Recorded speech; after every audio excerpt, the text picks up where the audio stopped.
Halo guys, balik lagi sama gue Noval di YouTube channel Koinvestasi. Hari ini hari Rabu, jadi seperti biasa kita bakal bahas sesuai request kalian di community post YouTube. Nah, kebetulan hari ini tuh yang rame adalah BNB atau Binance Coin. Karena kalian requestnya Binance Coin, jadi hari ini kita bakal bahas. Tapi sebelum mulai, jangan lupa like, subscribe, dan klik lonceng notifikasi di YouTube channel Koinvestasi.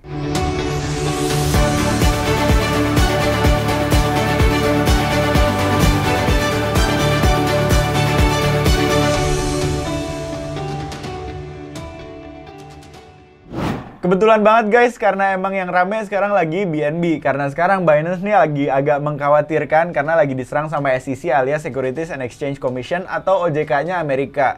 Katanya sekarang mau ada kasus baru yang hampir mirip sama Ripple alias XRP yang katanya lagi mau dituntut nih. Jadi baru aja ada kabar kalau misalnya sekarang SEC lagi dalam tahap penyelidikan terhadap Binance lagi. Walaupun sebelumnya udah ada kasus banyak banget, tapi sekarang katanya mau ada kasus baru nih. Dan ini adalah kasus yang menurut gue lumayan telat sih, karena ini sebenarnya udah kejadiannya tuh semenjak tahun 2019 tapi baru diungkit sekarang. Biasa SEC emang suka telat biasanya. Jadi sekarang SEC lagi dalam tahap penyelidikan atau investigasi terhadap BNB, di mana BNB ini dianggap sebagai penjualan sekuritas atau penjualan saham ilegal waktu mereka melakukan ICO atau Initial Coin Offering di tahun 2017.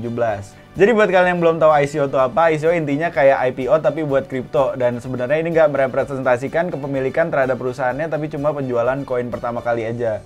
Jadi BNB pertama kali dijual itu 2017 dan ini tuh dianggap sebagai penjualan saham ilegal oleh SEC. Ini masih diakuisisi sih, masih dituntut lah, masih diperkirakan bisa dibilang, belum dianggap sebagai penjualan ilegal banget karena masih dalam tahap penyelidikan. Tapi kasus ini tuh kalau misalnya kalian sempat ingat, ini pernah terjadi sama Ripple alias XRP yang kasusnya juga masih berjalan sekarang sejak 2020. Jadinya ini dianggap sebagai sentimen negatif yang bikin banyak orang panik. Apakah BNB akan kasusnya sama kayak XRP? Apakah nasibnya akan sama di mana harganya turun drastis? Nah, ini coba kita bahas. Jadi SEC itu menyelidiki BNB kalau misalnya seharusnya pas BNB dijual pertama kali itu lewat broker karena ini dianggap sebagai saham.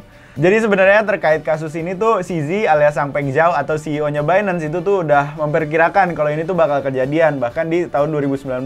Makanya di tahun 2019 CZ langsung ngerubah white papernya BNB di mana ini tuh untuk mencegah terjadinya ada kesalahpahaman antara SEC sama investor dan lain-lainnya kalau misalnya BNB itu sebenarnya bukan sekuritas atau bukan saham.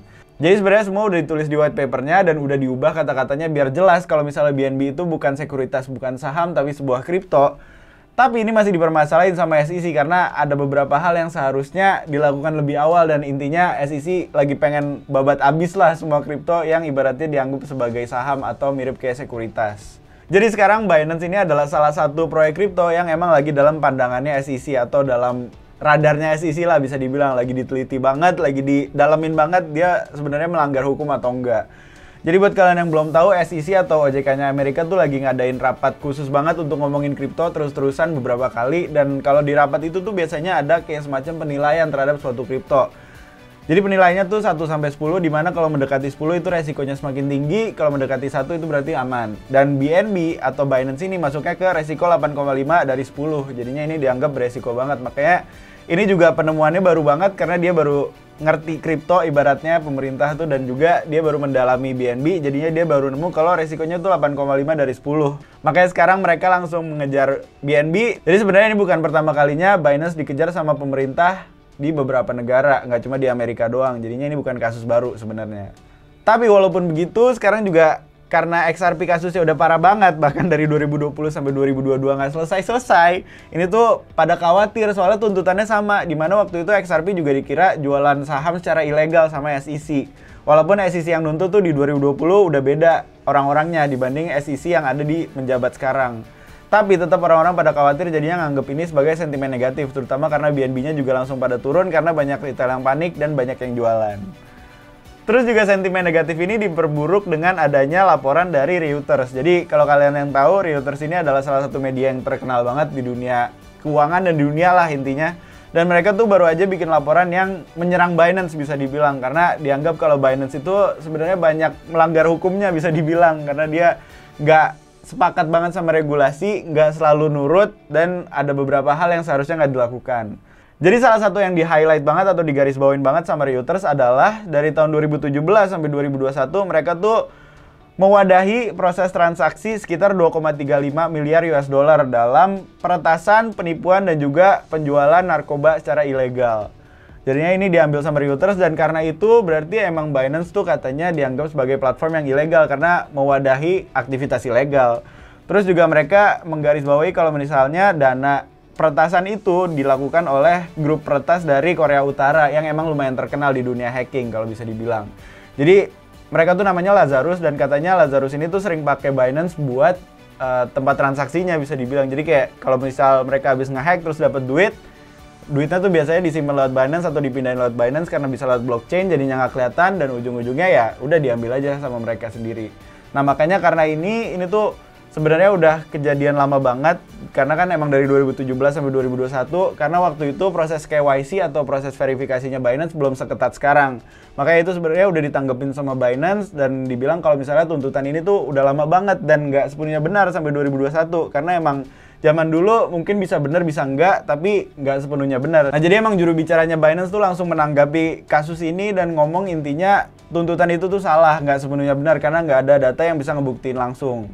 Jadi intinya buat kalian yang khawatir, sebenarnya ini bukan pertama kalinya Binance konflik sama pemerintah, dan mereka ya harusnya sih masih aman-aman aja, karena biasanya kalau misalnya pun konflik sama pemerintah, CZ alias CEO-nya Binance itu tuh langsung nurut, langsung kayak ya mau diajak kerjasama lah bisa dibilang sama pemerintahnya. Jadi waktu itu Binance sempat dilarang di Amerika, dan intinya waktu itu sempat ada negosiasi panjang, makanya ujung-ujungnya ada Binance US, dan Binance US sendiri ujung-ujungnya juga sempat masalah, tapi lama-kelamaan karena ada campur tangan CZ juga, ujung-ujungnya damai. Dan intinya Binance nurut banget lah sama pemerintah.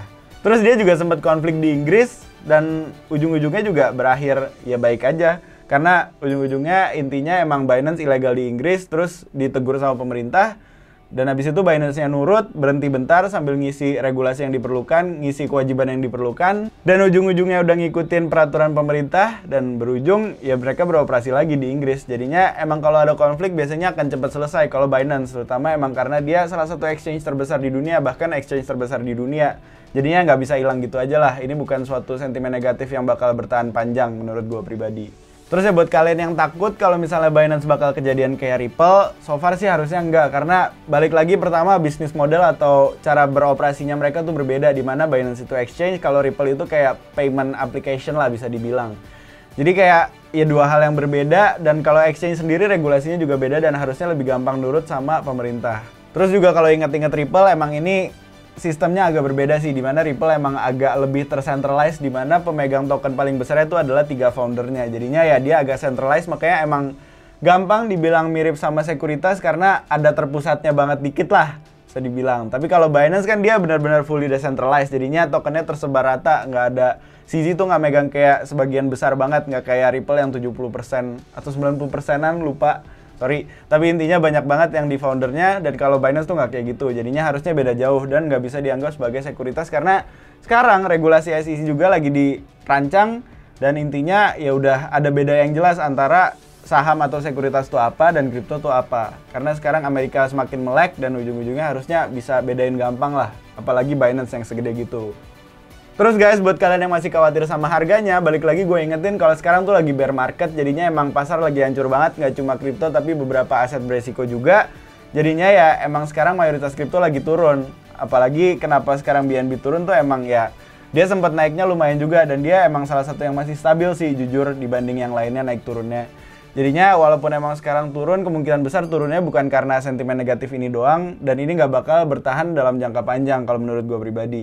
Intinya jadi kalau misalnya kondisi makroekonomi pulih lagi, harusnya sih kripto bisa naik lagi, terutama BNB. Karena Binance tuh gede banget dari likuiditasnya, dari ketenarannya, dan lain-lainnya. Jadinya emang harusnya sih masih aman-aman aja. Tapi so far dalam jangka pendek, harusnya sih dia masih akan bergerak turun karena sisi teknikalnya juga memperlihatkan kayak gitu. Dan dalam jangka menengah alias beberapa bulan sampai tahun ke depan, harusnya sih masih agak sideways. 2 tahun lah bisa kira-kira. Itu tuh sidewaysnya juga bareng sama market kripto. Jadinya ya emang sabar aja, namanya juga bear market kan.